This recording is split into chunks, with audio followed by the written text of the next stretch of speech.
Hello friend, DK Maurya class से सभी दोस्तों का हार्दिक स्वागत अभिनंदन करते हैं। आज इस वीडियो में बात करने वाले हैं यहाँ पे धातु और अधातु के बारे में बात करने वाले हैं। यदि आप लोग अभी धातु अधातु का मेरा फर्स्ट वीडियो पहले ही अपलोड कर चुके हैं, ये सेकंड वीडियो इसका अपलोड करने जा रहे हैं। यदि आप लोग हमारा लाइव क्लास लेना चाहते हैं तो आप लोग शाम को 7 बजे 8 बजे तक हमारा लाइव क्लास चलता है, वहाँ से आप लोग ज्वाइन कर सकते हैं। यहाँ पे सेशन को चलते हैं, यहाँ पे टॉपिक को स्टार्ट करते हैं।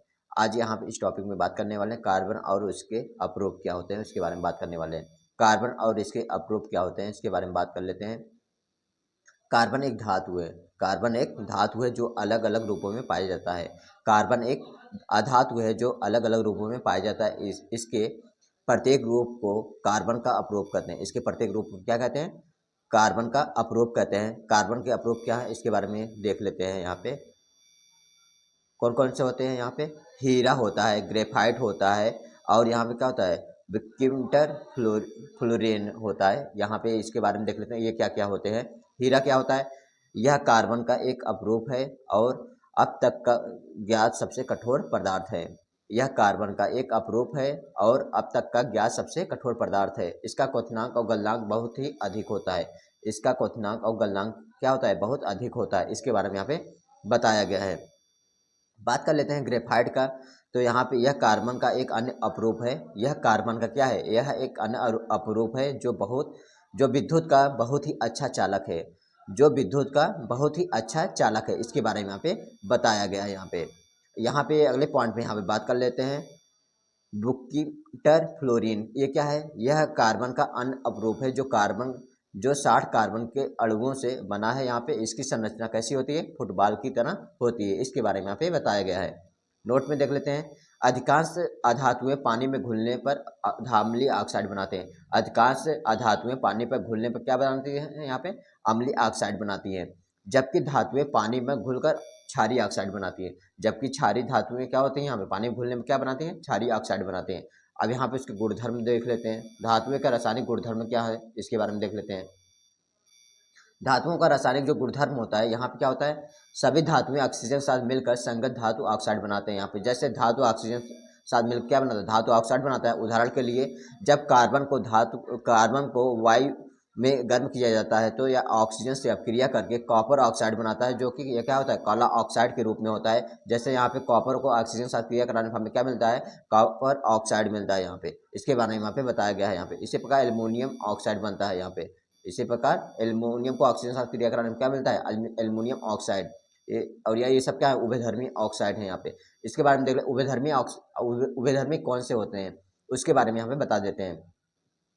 कुछ धातु ऑक्साइड जैसे एल्युमिनियम ऑक्साइड, जिंक ऑक्साइड इत्यादि क्या है? अम्लीय और क्षारकीय व्यवहार को प्रदर्शित करते हैं। अम्ल और क्षार को क्या करते हैं? ये व्यवहार को प्रदर्शित करते हैं। ऐसे धातु ऑक्साइड जो अम्ल और क्षार को दोनों के साथ अपक्रिया करके लवण और जल बनाते हैं, इन्हें उभयधर्मी ऑक्साइड कहते हैं।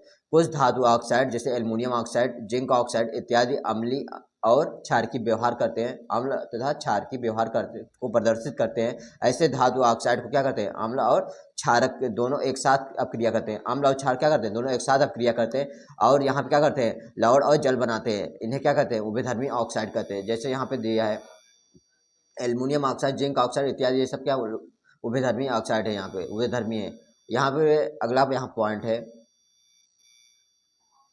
वायु के साथ अपक्रिया।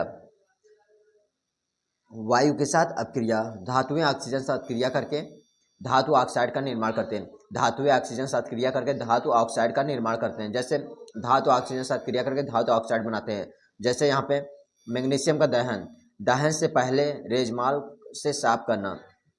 मैग्नीशियम का दहन से पहले रेजमाल से साफ करना। जैसे मैग्नीशियम ऑक्सीजन के साथ क्रिया करके क्या बनाएगा? यहाँ पे मैग्नीशियम ऑक्साइड बनाएगा। यहाँ पे इसके बारे में बताया गया है। यहाँ पे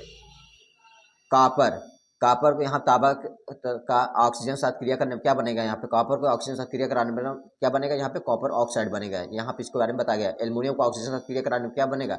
एल्युमिनियम ऑक्साइड बनेगा। इसके बारे में यहाँ पे बताया गया है।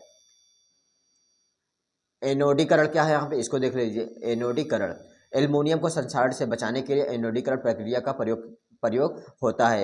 एल्युमिनियम वायु के साथ क्रिया करके एल्युमिनियम ऑक्साइड की परत का निर्माण कर देता है। इसके बारे में यहाँ पे एनोडीकरण के बारे में यहाँ पे बताया गया है। धातुएं वायु के साथ अलग अलग प्रकार से क्रिया करती हैं। धातुएं वायु के साथ अलग अलग प्रकार से क्रिया करती हैं। जैसे यहाँ पे सोडियम, लिथियम व पोटेशियम। जैसे सोडियम, लिथियम व पोटेशियम, यहाँ पे इसके बारे में बताया गया है। वायु के साथ संपर्क करके आग को पकड़ लेता है। यहाँ पे वायु के साथ संपर्क करके आग क्या करता है, यहाँ पे पकड़ लेता है, क्योंकि ये धातुएं अधिक क्रियाशील है।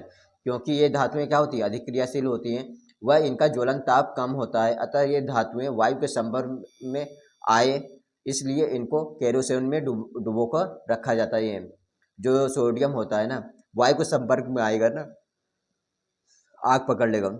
इसको क्या करते हैं कि केरोसिन में डुबा के रखा जाता है, सोडियम को वायु के संपर्क में ना आए। कुछ धातुएं जैसे मैग्नीशियम, एल्युमिनियम, जिंक, लेड आदि वायु के साथ धीमी अपक्रिया करते हैं, अतः इन ऑक्साइड की परत चढ़ जाती है, इनसे संक्षारित होने से बचाने का कार्य करती हैं। इसके बारे में यहाँ पे बताया गया है। लोहा या आयरन वायु को गर्म करने पर प्रज्वलित नहीं होता है, परंतु जब यह ज्वाला में लौह चूर्ण पाउडर डालने पर यह तेजी से क्या होता है, प्रज्वलित होता है। यहाँ पे इसके बारे में बताया गया है। अगला पॉइंट में बात कर लेते हैं। ताबा, ताबा काबा, ताबा या कापर यहाँ क्या है, प्रज्वलित नहीं होता है। ताबा जो होता है या कापर, ये क्या होता है, प्रज्वलित नहीं होता, परंतु उसका दहन करने पर काले रंग की परत चढ़ जाती है। यहाँ पे जैसे कॉपर है, ऑक्सीजन के साथ क्रिया कराने पर हमें क्या मिलेगा, कॉपर ऑक्साइड मिलेगा। कुछ ऐसी धातुएं जो ऑक्सीजन के साथ क्रिया नहीं करती, वो कौन सी है, सोना है और चांदी है। उभयधर्मी ऑक्साइड कौन से होते हैं, यहाँ पे इसको देख लेते हैं। वे धातु ऑक्साइड जो अम्ल और क्षार दोनों के साथ अपक्रिया करते हैं, वे धातु ऑक्साइड जो अम्ल व क्षार के साथ दोनों अपक्रिया करते हैं वो तथा लवण व जल का निर्माण करते हैं, उन्हें क्या कहते हैं, उभयधर्मी ऑक्साइड कहते हैं। और ये इनके उदाहरण कौन कौन से हैं, ये इंपॉर्टेंट टॉपिक है। यहाँ पे जिंक ऑक्साइड, एल्युमिनियम ऑक्साइड और यहाँ पे बेरिलियम ऑक्साइड, ये सब क्या है, ये उभयधर्मी ऑक्साइड के क्या है, उदाहरण है यहाँ पे। और यहाँ पे धातु ऑक्साइड यहाँ क्या है, इसके यहाँ पे रिएक्शन भी दिया हुआ कैसे यहाँ पे इसका निर्माण होता है। यहाँ पे जैसे यहाँ पे धातु ऑक्साइड, यहाँ पे Al2O3 है, यहाँ पे Al2O3, यहाँ पे अम्ल या क्षार, यहाँ पे 6HCl के साथ क्रिया कराने पर हमें क्या मिला, यहाँ पे HCl, एल्युमिनियम, यहाँ पे AlCl3, और जल के साथ क्रिया कराने पर हमें क्या मिलेगा, यहाँ पे धातु ऑक्साइड के रूप में यहाँ पे प्राप्त हो रहा है। यहाँ पे वे धातु ऑक्साइड जो केवल अम्ल के साथ क्रिया करते हैं वे क्या कहलाएंगे, क्षारी प्रकृति के होते हैं। वे धातु ऑक्साइड जो केवल अम्ल से क्रिया करते हैं वो क्या होते हैं, क्षारी प्रकृति के होते हैं। इसके बारे में यहाँ पे बताया गया है। वे अधातु ऑक्साइड जो केवल क्षार के साथ क्रिया करते हैं वो क्या होते हैं, वे अम्लीय प्रकृति के होते हैं। वे धातु ऑक्साइड जो केवल क्षार के साथ क्रिया करते हैं वो क्या कहलाते हैं, वे अधातु जो केवल सिर्फ क्षार के साथ क्रिया करते हैं वे अम्लीय प्रकृति के होंगे। यहाँ पे इसका ध्यान देना। और यहाँ धातुओं के रासायनिक गुणधर्म है, इसके बारे में देख लेते हैं। धातु की जल के साथ अपक्रिया, धातु को जल के साथ अपक्रिया कराने पर क्या मिलेगा, यहाँ पे धातु ऑक्साइड मिलेगा, यहाँ पे H2O। और धातु ऑक्साइड को जल के साथ अपक्रिया कराने में क्या मिलेगा, धातु हाइड्रोक्साइड।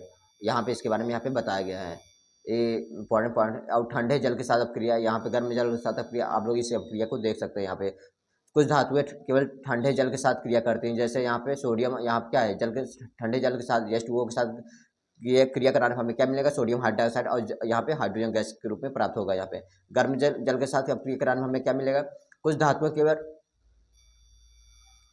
केवल गर्म जल के साथ ही अपक्रिया करती हैं, जैसे यहाँ मैग्नीशियम को गर्म जल के साथ क्रिया कराने में हमें क्या मिलेगा, मैग्नीशियम हाइड्रोक्साइड के रूप में प्राप्त होगा, और यहाँ पे हाइड्रोजन गैस प्राप्त होगा। धातु की भाप के साथ अपक्रिया, लोहा को यहाँ पे जिंक के साथ, यहाँ पे एल्युमिनियम को, यहाँ पे इसका रिएक्शन है, यहाँ पे देख सकते हैं। यहाँ पे धातु में आप लोग यहाँ से इसका इंपॉर्टेंट पॉइंट यहाँ पे देख सकते हैं। और यहाँ पे अगला पॉइंट है, धातुओं की तनु अम्ल के साथ अपक्रिया।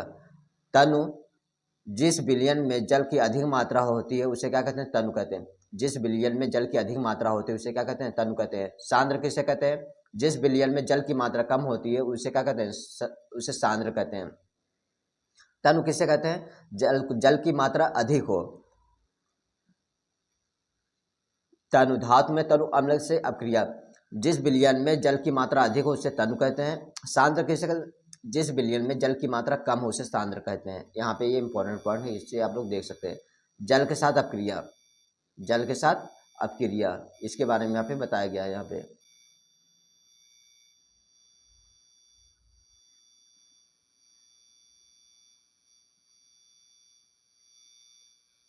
यहाँ पे सोना प्लेटिनम, यहाँ पे यहाँ धातु अधातु के बारे में यहाँ पे बताया गया है।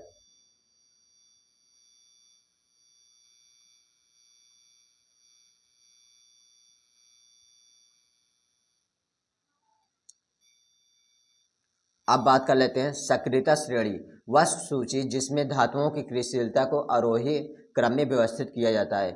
वह सूची जिसमें धातुओं की क्रियाशीलता के आरोही क्रम में व्यवस्थित किया जाता है उसे वह क्या कहलाता है, यहाँ सक्रियता श्रेणी। यहाँ पे जैसे यहाँ potassium, sodium, calcium, magnesium, aluminium, zinc, iron, ये सब क्या है उसके यहाँ पे, उसको यहाँ पे बढ़ते हुए क्रम, यहाँ पे उसके सक्रियता क्रम में यहाँ पे उसको बढ़ते हुए क्रम में यहाँ पे दर्शाया